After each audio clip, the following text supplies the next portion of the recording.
মুভির শুরুতেই প্রধান ক্যারেক্টার উইকে দেখানো হয়। উই হচ্ছে এই শপিং মলের মালিক। তার সবকিছু গোছানো এবং পরিষ্কার চাই। সে তার একটি শপে এসে সেলফে ময়লা এবং ব্যাগ অগোছালো ছিল দেখে শপের কর্মীকে চাকরি থেকে বের করে দেয়। এরপর সে তার আরেকটি শপে একটি ছেলেকে দেখে, তার দিকে অবাক হয়ে তাকিয়ে থাকে। ছেলেটির নাম গুইয়ান। তখন একজন মহিলা কাস্টমার বলেন সে একটি প্রোডাক্ট কিনেছে, প্রোডাক্টটি ভালো নয় এবং সে শপের মালিককে বাজে কথা বলছিল। উই এর ম্যানেজার তাকে না দেখানোর জন্য নানাভাবে বাধা দেয়, কিন্তু উই দেখে নেয় এবং সে কাস্টমারের সাথে ঝগড়া বাঁধিয়ে দেয়। তখন গুইয়ান এসে সেই মহিলাটিকে একটি অফার দেয়, বলে আপনি আমাদের মলে শপিং করলে এবং মেকআপ করালে আপনাকে বিশেষ ডিসকাউন্ট দেওয়া হবে। এই কথা শুনে মহিলাটি ঝগড়া বন্ধ করে বলে এই সেলসম্যান অনেক স্মার্ট, সে কত সুন্দরভাবে এই সিচুয়েশনটা হ্যান্ডেল করেছে। উই এর ম্যানেজার তাকে বলে এই সেলসম্যানের নাম গুইয়ান, সে আজই জয়েন করেছে এবং সে তার আগের কোম্পানিতে টপ সেলার ছিল।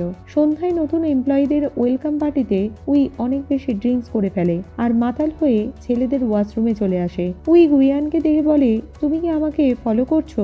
সে বলে এটা জেন্টস টয়লেট। উই দেখে সে সত্যিই জেন্টস টয়লেটে ঢুকে পড়েছে। তখন হঠাৎই সে গুইয়ানের উপর পড়ে যায় আর অনিচ্ছাকৃতভাবে সে গুইয়ানের বেল্ট নিয়ে চলে যায়। গুইয়ান তার পিছু পিছু আসে। উই তাকে জিজ্ঞাসা করে সকালে কেন আমায় সাহায্য করেছিলে? আমাকে তুমি পছন্দ করতে শুরু করেছো নাকি? গুইয়ান বলে আমি আপনাকে পছন্দ করি না, আমি শুধু সমস্যার সমাধান করতে চেয়েছি। নেশা কেটে যাওয়ার পর উইকে ওয়াশরুমে দেখানো হয়। সে মাতাল অবস্থায় গুইয়ানকে কি বলেছে এই ভেবে সে অকওয়ার্ড ফিল করছিল। পরদিন মলে উই গুইয়ানকে দেখে, তখন সে একজন কাস্টমারকে হাত ধরে প্রোডাক্ট সম্বন্ধে বলছিল, যা দেখে উই জেলাস হয়ে তাকে বলে আমি এখানে সবকিছু জিনিস কিনবো। গুইয়ান তাকে বাইরে নিয়ে গিয়ে বলে এইসব কেন করছেন? উই বলে আমি তোমার সেলস বাড়াতে সাহায্য করছি। এই বলে গুইয়ানকে মার্কেটিং ম্যানেজার পদে প্রমোশন দিতে যায়, কিন্তু গুইয়ান তাকে বারণ করে, বলে আসলে আপনি আমাকে পছন্দ করেন, তাই আমাকে অন্য মেয়েদের সাথে দেখে জেলাস হয়েছেন। তখনই শপের আর একজন এমপ্লয়ি ইউজির সাথে কাস্টমারের ঝগড়া লেগে যায়, তাই গুইয়ান তার সমাধান করতে ভেতরে চলে আসে। উই মনে মনে বলে পৃথিবীতে এই প্রথম ব্যক্তি যে আমাকে রিজেক্ট করেছে। পরবর্তী সিনে উইকে জিমে দেখানো হয়। তার জিমের ট্রেনার ও বন্ধু ইয়ং উইকে পছন্দ করে। সে সবসময় তাকে পটানোর নতুন নতুন কৌশল খুঁজে বের করে। প্রতিদিনের মতো আজও যখন সে তাকে ইমপ্রেস করার চেষ্টা করছিল, উই রেগে যায়। ইয়ং উইকে জিজ্ঞাসা করে আজ এত রেগে আছো কেন? উই বলে শপিং মলে একজন নতুন এমপ্লয়ি এসেছে, সে নিজেকে অনেক বেশি হ্যান্ডসাম মনে করে, তাকে উচিত শিক্ষা দিতে হবে। এরপর মলে ইউজি এবং আরেকজন কর্মী উইয়ের সম্পর্কে কথা বলছিল। তারা বলে যখন থেকে মিস উই মালিক হয়েছে তখন থেকে অনেক এমপ্লয়ি তার আচরণে বিরক্ত হয়ে চাকরি ছেড়েছে। তাদের কথাগুলো গুইয়ান শুনছিল। তখনই শপিং মলে কয়েকজন লোক এসে ভাঙচুর শুরু করে এবং বলে এই মলে সমস্ত প্রোডাক্ট নকল এবং দামও অনেক বেশি। উই এসে বলে এই সব বন্ধ করো আর এখান থেকে চলে যাও, কিন্তু তারা উইয়ের সাথে বাজে আচরণ করে এবং তাকে মারতে যায়। তখন গুইয়ান তাদেরকে মেরে উইকে নিয়ে দৌড়ে পালিয়ে যায়। গুইয়ান বলে আপনি সবার সাথে অনেক জোরে কথা বলেন, তাই কেউ আপনাকে পছন্দ করে না। কিন্তু উই তার এসব কথা না শুনেই বলে তুমি আমাকে আপনি বলছো কেন? তুমি চাইলে আমাকে নাম ধরে রাখতে পারো। এই শুনে গুইয়ান রেগে গিয়ে বলে আমি আপনাকে সবসময় বাঁচাতে পারবো না, সবার সাথে ভালো ব্যবহার করার চেষ্টা করবেন। এরপর গুইয়ানকে টিউশন ক্লাসে দেখানো হয়। সে তার বইয়ের মধ্যে একটি চিঠি দেখে। সেই চিঠিটায় লেখা ছিল আজ রাত 8টায় উইয়ের সাথে দেখা করতে এই ঠিকানায় চলে এসো। সেই চিঠিটা ডাস্টবিনে ফেলে দেয়। অন্যদিকে উই গুইয়ানের জন্য অপেক্ষা করছিল। উইয়ের ম্যানেজার বলে গুইয়ান টিউশন ক্লাসে গিয়েছে, এই জন্যই হয়তো আসতে পারেনি।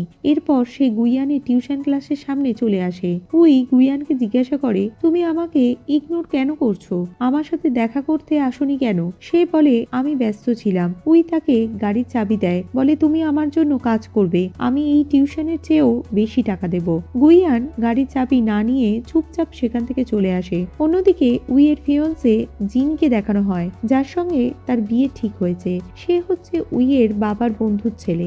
জিন উইকে খুব পছন্দ করে, কিন্তু উই তাকে মোটেও পছন্দ করে না, কারণ সে কোনো কাজ না করে শুধু বাবার টাকা খরচা করে। সে উইকে বলে আগামীকাল তাদের ফ্যামিলি পার্টিতে জয়েন করতে, কিন্তু সে রাজি হয় না। তার উল্টোপাল্টা আচরণ দেখে উই বিরক্ত হয়ে চলে যেতে চায়। তখন সে উইকে একটি উপহার দেয়। উপহারটি ভুলবশত নিচে পড়ে যায় এবং একটা গাড়ি এসে ওই বক্সটিকে নষ্ট করে দেয়। এতে জিনের খুব মন খারাপ হয়, তাই উই বাধ্য হয়ে বলে আগামীকাল সে জিনের পার্টিতে অ্যাটেন্ড করবে। পরের দিন সে মলে ঢুকতেই গুইয়ানকে দেখে, তার সাথে কথা বলতে যায়, কিন্তু তার আগেই জিন তার কাছে এসে বলে তুমি কাল বলেছো আমার সাথে পার্টিতে যাবে, তাই অনিচ্ছা সত্ত্বেও তাকে যেতে হয়। পরের সিনে উইয়ের পরিবার আর জিনের পরিবার একসঙ্গে লাঞ্চ করছিল এবং তারা তাদের ব্যবহৃত ব্র্যান্ড নিয়ে কথা বলছে, যা শুনে উই বিরক্ত হয়ে ওখান থেকে চলে আসে এবং গুইয়ানকে বলে আমি চাই তুমি আমার বয়ফ্রেন্ড হয়ে যাও। গুইয়ান বলে আমি আগেই না করেছি। সে বলে 1 মাসের জন্য, তারপরে তোমাকে এই মলের ম্যানেজার বানিয়ে দেবো এবং বছরে 15 দিন ছুটি দেব। এই শুনে গুইয়ান না করে দেয়। তখন উই বলে 2 দিন সময় দিলাম, আমাকে ভেবে জানাবে। সে গাড়িতে বসে দেখে গুইয়ানকে একটা মেয়ে জড়িয়ে ধরেছে। পরবর্তী সিনে সেই মেয়েটিকে ডিনার করতে দেখা যায়। এই মেয়েটি হলো গুহি, এটি গুইয়ানের ছোট বোন। তাদের কথা শুনে মনে হয় গুইয়ানের বাবা ঋণগ্রস্ত ছিল, যা তাকে পরিশোধ করতে হবে, তাই সে দিন রাত কাজ করে। আর গুহির ইচ্ছা অন্য দেশে গিয়ে পড়াশোনা করবে, কিন্তু স্কলারশিপ না পাওয়ায় সে মন খারাপ করছিল। গুইয়ান তখন তাকে বলে তুমি মন খারাপ কেন করছো, আমি তোমাকে অবশ্যই বাইরে পড়াতে পাঠাবো। অন্যদিকে জিমে ইয়ং উইকে পটানোর চেষ্টা করছিল। উই তখন তাকে বলে আমি গুইয়ানকে পছন্দ করি, তুমি এইসব বন্ধ করো। তখন ইয়াং বলে যাকে পছন্দ করো তার সম্পর্কে কি জানো, হয়তো তার গার্লফ্রেন্ড রয়েছে। এই শুনে উইয়ের গতকালের কথা মনে পড়ে। ইয়ংকে বলে কিভাবে তার সম্বন্ধে জানবো। ইয়ং বলে ফ্যামিলি পিকনিক অর্গানাইজ করো, সেখানে সে যদি তার ফ্যামিলির সঙ্গে তোমার পরিচয় করিয়ে দেয় তাহলে বুঝতে পারবে সেও তোমাকে পছন্দ করে। পরের দিন উইয়ের ফ্রেন্ডসদের সাথে ফ্যামিলি পিকনিক দেখানো হয়, যেখানে গুইয়ানের সাথে কেউ আসেনি। তাই উই গুইয়ানকে জিজ্ঞাসা করে তোমার সাথে কেউ আসেনি কেন, তুমি কি কাউকে পছন্দ করো? গুইয়ান বলে তাতে তোমার কি, তারা সবাই গেম খেলে। খেলার শেষে সবাই গিফট নিচ্ছিল। গুইয়ান উইকে না দেখে খুঁজতে শুরু করে। যখন তাকে খুঁজে পায় তখন উই রেল স্টেশনে বসে ড্রিঙ্কস করছিল। গুইয়ান কাছে আসতেই উই বলে আমি কি এতটাই বদমেজাজি যে কেউ আমায় পছন্দ করে না, আমি এই শপিং মলের দায়িত্ব থেকে রিজাইন করে নেব। তারপর গুইয়ান বলে তুমি যেমন আছো ঠিক আছো। উই বলে তাহলে তুমি কেন আমায় পছন্দ করো না, আর আমি ছোটবেলায় এরকম ছিলাম না। আসলে উই ছোটবেলায় এরকম বদমেজাজি ছিল না, তাকে বলা হয়েছিল সফল ব্যক্তি হতে হলে অনেক স্ট্রিক্ট আর রুড হতে হবে। গুইয়ান তার কান্না থামিয়ে তাকে সেখান থেকে নিয়ে আসে। পরের দিন উইকে জিমে দেখানো হয়, যেখানে ইয়াং তাকে জিজ্ঞাসা করে গতকাল গেম শেষে তুমি কোথায় গিয়েছিলে। উই বলে আমার কিছু মনে নেই। তখন তার মনে পড়ে ওই বইটার কথা, যে বইটা সে পড়েছিল। কাউকে ভালোবাসায় আটকে রাখতে হলে তাকে জেলাস ফিল করাতে হয়। এরপর জিনকে দেখা যায়, যেখানে ফুল ও ডায়মন্ড নেকলেস উপহার দেয়, কিন্তু বক্সে নেকলেস ছিল না।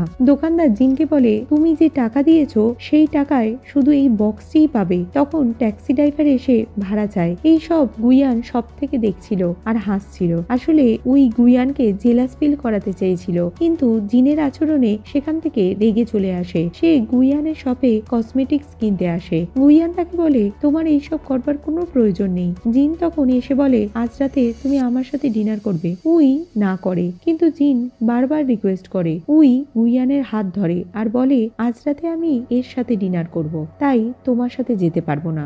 জিন উইকে জোর করে নিয়ে যেতে চায়, তখন গুইয়ান বাধা দেয়। জিন গুইয়ানকে বলে তুমি কে আমাকে বাধা দেবার। গুইয়ান তখন বলে আমি ওর বয়ফ্রেন্ড। সঙ্গে সঙ্গে জিন তাকে চড় মারে। তখন বাইরে আর ভেতরের মানুষ এই সব রেকর্ড করছিল।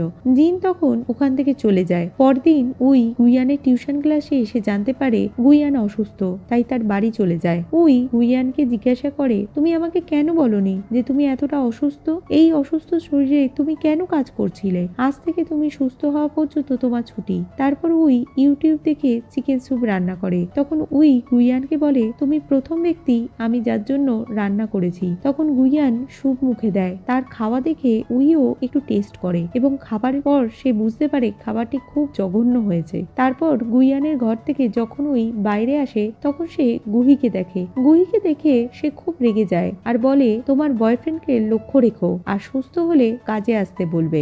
গুহি তার অ্যাটিটিউড দেখে তাকে বলে আপনি নিশ্চয়ই মিস উই, আমি গুইয়ানের ছোট বোন। এই শুনে উই ভীষণ লজ্জায় পড়ে যায়। এরপর সে ইয়াংকে সবকিছু বলে কাঁদছিল। সেখানে বসে উইয়ের আবারও তার সেই বইয়ের কথা মনে পড়ে। পরের দিন উই গুইয়ানের শপে আসে। তাকে দেখে গুইয়ান তার কাছে আসে, কিন্তু উই তার সাথে কথা বলে না, বরং ইউজিকে বলে তুমি রেডি হয়ে যাও, তোমাকে মলের প্রমোশন শুটের জন্য সিলেক্ট করা হয়েছে। তখন গুইয়ান তার সাথে কথা বলতে আসে। সেই সময় ইয়াং তার মাঝে চলে আসে। গুইয়ান বলে আমি তার সাথে জরুরি কথা বলবো। দেখো, তুমি এখান থেকে যাও। তখন উই ইয়াং এর হাত জড়িয়ে ধরে। এইদিকে গুইয়ান অবাক হয়ে যায়। সন্ধ্যায় উই যখন বাড়ি যাচ্ছিল তখন গুইয়ান বলে, তোমার সাথে জরুরি কথা আছে, এবং বাড়ি নিয়ে এসে তার জন্য অনেক ভালো ভালো খাবার রান্না করে। গুইয়ান উইকে বলে, তুমি কারোর জন্য বদলে যেও না, এই অ্যাটিটিউড তোমার সাথে শুট করে না। আসলে আমি তোমাকে পছন্দ করতাম না, কিন্তু এখন আমি তোমার প্রেমে পড়ে গেছি। তুমি কি আমার গার্লফ্রেন্ড হবে? এইসব শুনে উই ভাবে সে হয়তো স্বপ্ন দেখছে। পরবর্তী সিনে আমরা দেখতে পাই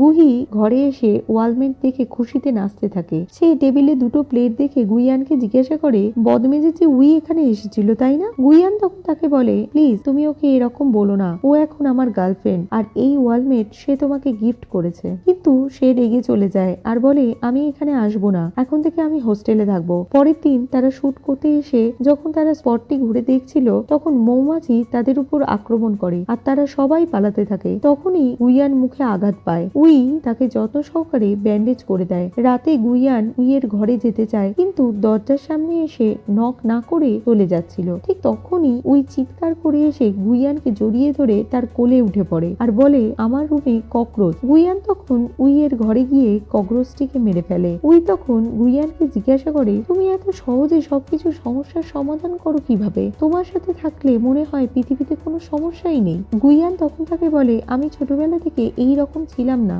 মা মারা যাবার পর বাবা আমাদেরকে ছেড়ে চলে যায়। সংসারের দায়িত্ব পালন করতে গিয়ে মানুষের সাথে কিভাবে ডিল করতে হয় তা শিখে গেছি। পরের দিন সকালে ইউজি এসে বলে সে অসুস্থ, তাই সে শুটিং করতে পারবে না, কারণ সে জেনে গিয়েছে উই আর গুইয়ানের মধ্যে অ্যাফেয়ার চলছে। তাই তাদের মধ্যে বন্ডিং বাড়াতে উইকে বলে ওরা যেন দুজনে মিলে শুটিং করে। উইও রাজি হয়ে যায়। শুটিং এর সময় ফটোগ্রাফার তাদের ছবি একসাথে তুলছিল না। তখন উই ফটোগ্রাফারের চোখের দিকে তাকিয়ে বুঝতে পারে সে আসলে জিন। উই জিনকে বলে, তুমি আমার পিছু করছো কেন? জিন তখন বলে, আমি তোমার ফিয়ান্সে, তুমি আমার সাথে এইভাবে কথা বলতে পারো না। উই জিনকে বলে, তুমি আমার ফ্যামিলি ফ্রেন্ড, এই জন্য আমি তোমার এই সব সহ্য করছি, তাই তুমি এখান থেকে চলে যাও। পরবর্তী সিনে গুইয়ান ও উইয়ের অ্যাড ফটো পুরো শহরে দেখাচ্ছিল, যা দেখে ইয়াং এর খুব মন খারাপ করে। গুইয়ান গুহিকে উইয়ের সাথে মিট করানোর জন্য শপিং মলে আসে। গুহি তার ব্যবহারের জন্য উইয়ের কাছে ক্ষমা চায়। উই তখন তাকে